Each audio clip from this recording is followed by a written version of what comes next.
Бүтүндөй бир мамлекеттин бүтүндүгүн коргоп жаткан коопсуздук кызматына бир кылым болуптур. Тактап айтканда, Кыргыз мамлекетинин улуттук коопсуздук кызматынын уюштурулганына бүгүн 100 жыл болуптур.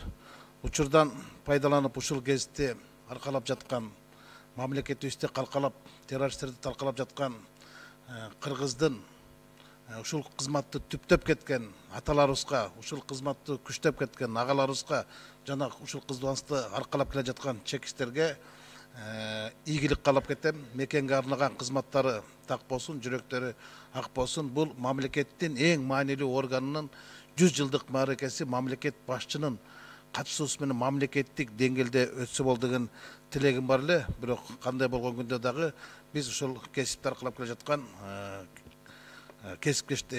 чекистерди куттуктап кетишибиз керек. Бул сиздер менен кыргыз эли сыймыктаныш керек. Экинчи маселе, Ашырбек Майдынович, кече көрдүңүз, 2-3 күндөн бери жогорку кеңештин алдында митинг болуп атат. Эч ким этибарын албай атат. Алардын негизги максаты Воен Антоновкадагы Сокулук районуна караштуу жерлерде үй салып алгандардын кызыл китеби бар экен.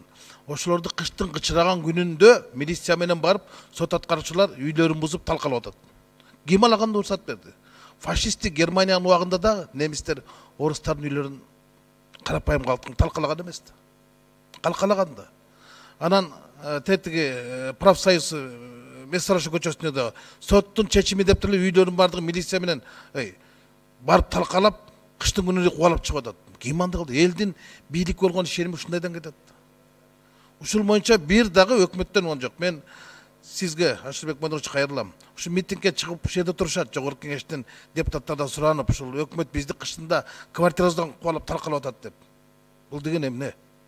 Бир өкүлүңүздөрдү жиберип, кабыл алып, сүйлөшүү жүргүзүп, мындай чечип бербейсиздер маселени. Ушул жерге ажылдатып 4 күндөн бери турат кыйкырышып, депутаттар чыккыла деп. Эми биз эл өкүлү болгондон кийин келет экен да, элге келет экен, бизге келет экен да.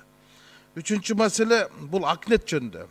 Акнет жөнүндө мен ошол Акнеттин абонентимин. Мен башында салык кызматы Финполдор барып басып алып текшерип атканды ойлогом, бир кадимки деле текшерүү экен. Та бүгүн эми кайрылуулардын видеообращениесин алып көрсөм, ал жерде кадимки деле рейдерлик болуп атыптыр да. Каралар менен кызылдар биригип алып туруп, талашып атыптыр алардын пайыздарын. Ушул боюнча Дастанбек Артысбекович, мен суранымда ушу Акнет боюнча мына президенттин Сооронбай Шарипович да айтты. Акнетте эмне болуп жатканын билем деди. Бирок биз билбейт экенбиз да.